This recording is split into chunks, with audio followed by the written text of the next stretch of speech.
Palimos po. Palimos. Ang sarap-sarap talaga nitong pagkain na nautang ko kina Maymay kanina.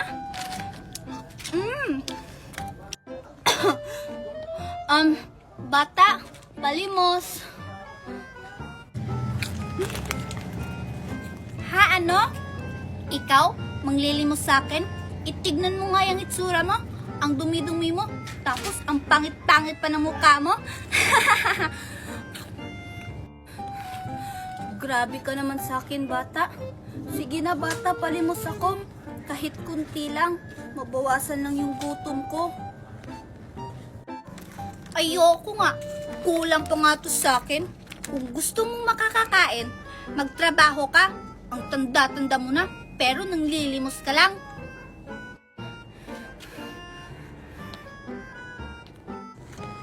Baka alis na nga. Baka mahawaan pa ko sa kapangitan mo. Huwag kang mag-alala, bata. Tuturuan kita ng leksyon. Ano ba naman ng matandang yun? Nanglilimos pa talaga sa akin. Kulang pa nga to sa akin eh. Hindi na lang uuwi sa bahay nila para dun kumain. A few moments later. Nasaan kaya si Virgie ngayon? Sasabihin ko sana sa kanya na maliligo kami sa swimming pool dagat namin ngayon. Aray, ang kuti-kuti naman ng mukha ko. Alam ko na. Pupuntahan ko na lang si Virgie sa kanila. Teka lang, si Virgie ba yun? Sakto, pupuntahan ko nga. Hi, Virgie! Hello, Maymay. Pangit! Akala ko ikaw si Virgie. Ha, ano? Huy, Maymay. Ako naman talaga to ha, si Virgie. Grabe ko naman makapangit sa akin. Eh, ang ganda-ganda ko kaya. Ha? Anong si Virgie? Hindi naman ganyan yung mukha ni Virgie. Ang pangit-pangit mo kaya, para kang clown. Ha? Anong mukhang clown?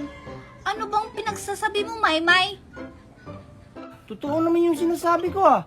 Ang pangit-pangit mo talaga. Tumingin ka nga sa salamin para maniwala ka sa akin. Makalis na nga. Ano nangyari dun? Makatingin nga sa salamin kung totoo ba talaga yung sinabi sa akin ni Maymay. Anong nangyari sa mukha ko? Ba't pumangit? Mami Marites! Mami Marites! O bakit, anak? Hoy! Sino ka? Ha? Ano? Pati na rin ikaw, Mami Marites. Hindi mo na rin ako nakikilala. Nababaliw ka na bang bata ka? Virgie ka dyan. FYI, ang ganda-ganda kaya ng anak ko. Tapos sasabihin mo sa akin, ikaw si Virgie? Ang pangit-pangit mo nga. Mami Marites, ako nga to si Virgie, yung maganda niyong anak. Umalis ka nga ditong bata ka. Nagsasayang ka lang sa oras ko. Kita mo naman, di ba, may ginagawa ko?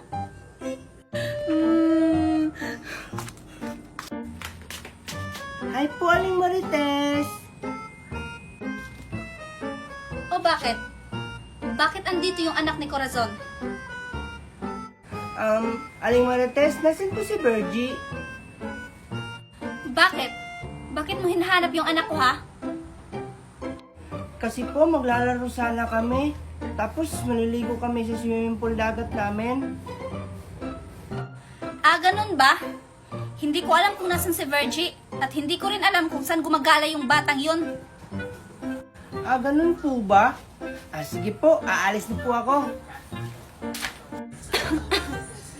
Sa wakas, naturuan na rin kita ng leksyon. Yan ang nararapat sa yung bata ka. Wala kang respeto. Ay nako, yung ice candy ko hindi pa namumunga. Puntahan ko nga si Makoy. Magparami kayo mga ice candy ko, ha? Pupunta lang ako ng bayan. Bye-bye. Saan kaya si Virgie para sabay kaming manghingi kala Makoy? Makoy? Makoy? Hala, parang walang tao. Mga ice candy. Kukuha lang ako ng dalawa, ha? Wala kasi si Makoy, eh. Hindi naman ata yun siya magagalit, diba? Hindi na ako makita mga ice candy ko. Angel? Hala, si Makoy! Angel, kumuha ka naman ng mga ice candy ko. Hala, lagot ako. Sorry mga ice candy, ha? Gusto ko lang din kasi dumami yung ice candy ko.